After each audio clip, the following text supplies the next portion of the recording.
So it's really, really important to develop that uh, trust and mindfulness, which will open the communication with each other.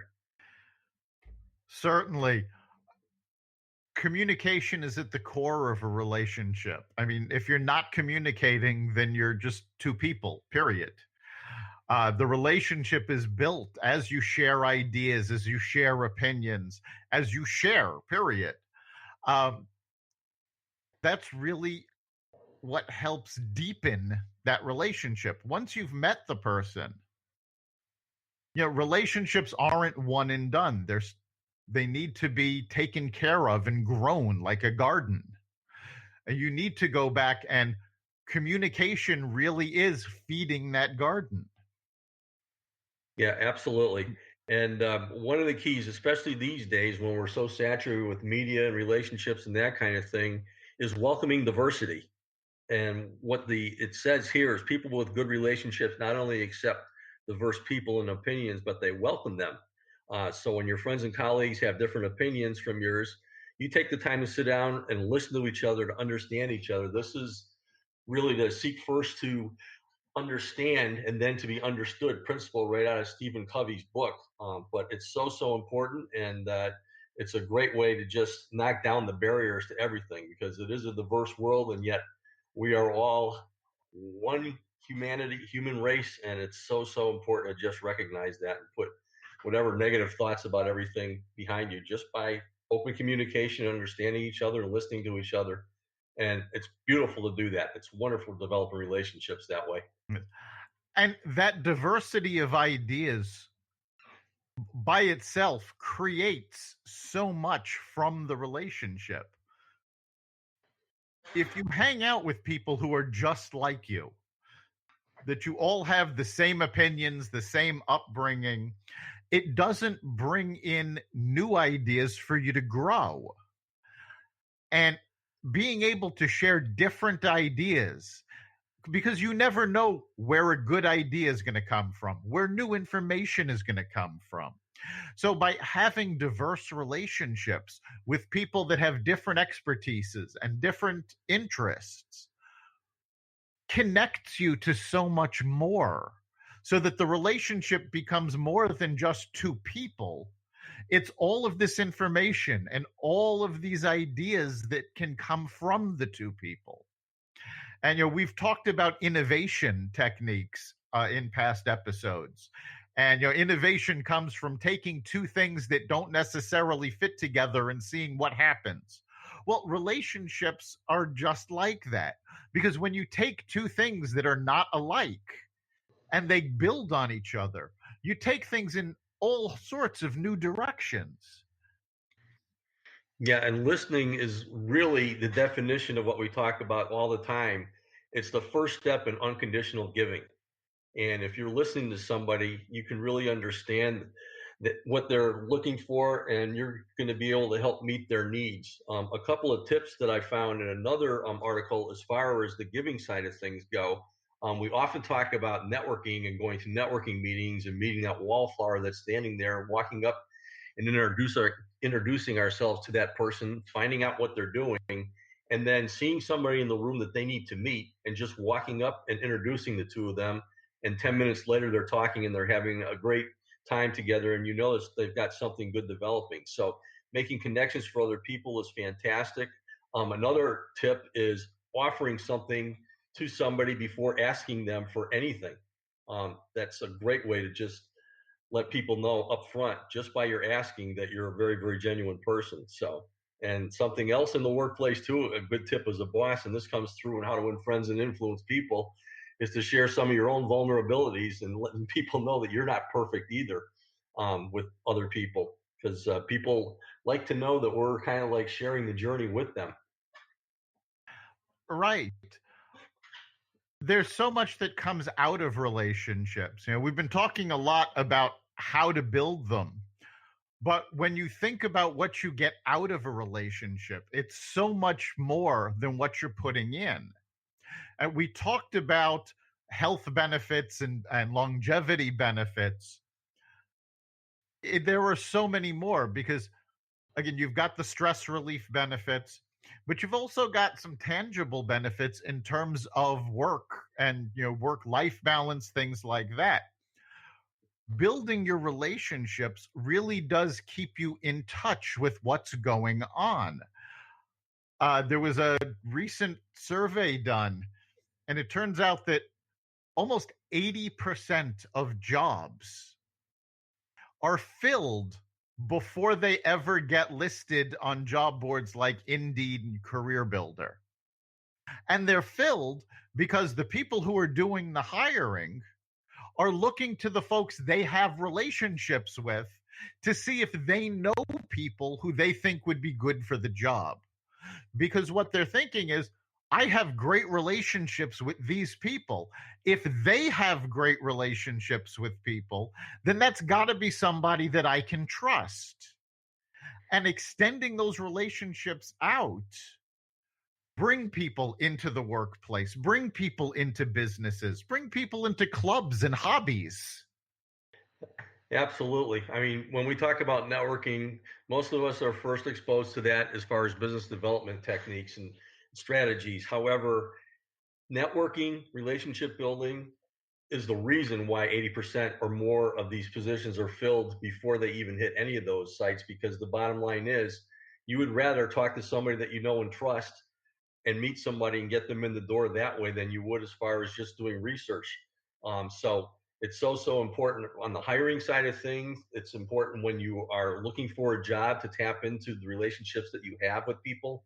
Let them know what you're looking to do. Do your homework first, but identify the people who you want to let know that you're in the hunt, and have them help you network your way into different situations where you might be able to get an interview. So it's all related to relationships. Exactly. It's all connected. And, we think about the things we want in life. The vast majority of those things come from people. Whether it's an opportunity, a job, children, however you're looking at success, the key to all of it is working with people and building those relationships. So that's where you really have to start.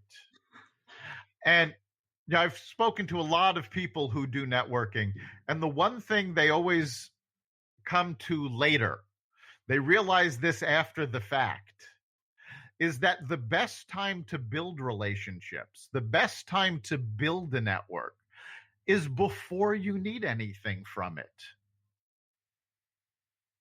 Absolutely. And one of the neat things about that, once you develop those relationships with people, we talk a lot about finding your own passion and your purpose. And by talking with others and talking about theirs, you're going to find yours a whole lot easier also. That's a really good side benefit of relationship building, is helping each other find their sense of purpose, because everybody wants to feel needed and so on and so forth. And if you can run an idea by somebody and say, oh yeah, you'd be great at that, it really enhances your self-esteem on that. And actually, one of the benefits of personal relationships that I found here is feel richer. And it says a survey by the National Bureau of Economic Research of 5,000 people found that doubling your group of friends has the same effect on your well-being as well as a 50% increase in income. And it makes sense. It really does, because, the more people you have relationships with, the more you're exposed to, and the more you do. So part of it is just having people to go out and do things with, to get out of your own little bubble. And that always makes people feel better about themselves, because people tend to look at themselves through other people's eyes. And when they're isolated, they're thinking, oh, well, nobody's around me because nobody likes me. And they tend to get down on themselves. When the more people they have that they connect with, the more comfortable they feel with people, and the more comfortable they feel with themselves, because they see others are comfortable with them. So it really is this cycle that feeds upon itself, that the more people you have around you, the better you feel about yourself. The better you feel about yourself, the better other people feel about themselves being connected to you, which makes you feel better, and so on and so forth. Yeah, basically, we talk about positive bank accounts and just helping each other out and building each other up and that kind of thing, supporting each other. It's so important, and that's why one of the greatest tools that we've talked about often is keeping a gratitude journal every day, or every morning or every night. Just once a day, write down all the things that you're grateful for, and you're going to actually list a few people that you've had positive interactions with during the day to do so. So it's really it's a wonderful thing to help each other out. It really is. And again, relationships have to be nurtured in order to grow. So you really do need to take the effort to reach out to people that you haven't spoken to in a while. Keep those connections, alive. And it can be as simple as, a quick email. Hey, haven't heard from you in a while. How are you doing? Yeah, and when But it comes to the workplace and business, it's really important to have a system where you do that with your clients, even with your vendors and other, strategic partners that you're trading referrals with. It's important to be able to do that from time to time, and it is as easy as dropping an email, because even if it's not answered, at least people know that you're thinking about them. right. And if you're like me and you tend to let things, fall by the wayside in terms of being in touch, there are literally dozens of apps that can connect to your contact list and just periodically remind you, hey, you haven't spoken to this person in a while, which is a great way to, remind yourself to keep in touch.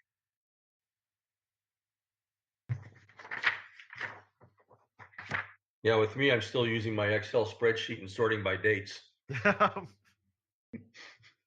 yes, there's so much stuff out there to help you out. However it works for you is the best way to do it.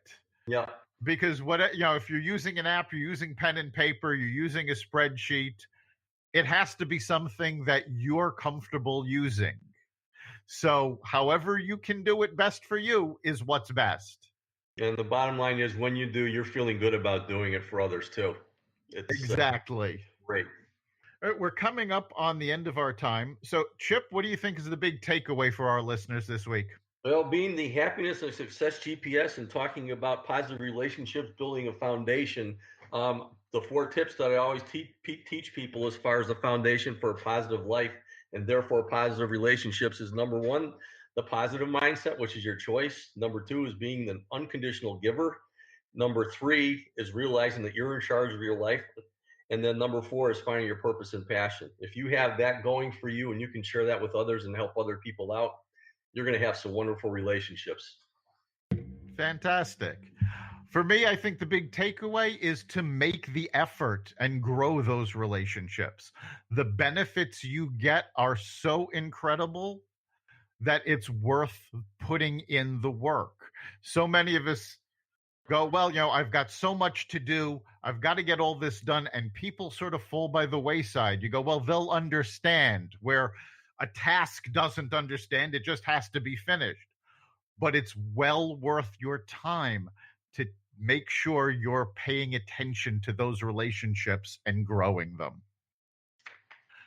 You've been listening to the Success Showcase. You can catch us every week at the xvadio.com/podcasts. You can also find us at the iTunes Store, the Apple Podcasts app, iHeartRadio app, Spotify, and wherever you find podcasts. Remember, make this your best week ever and make next week even better. See you then.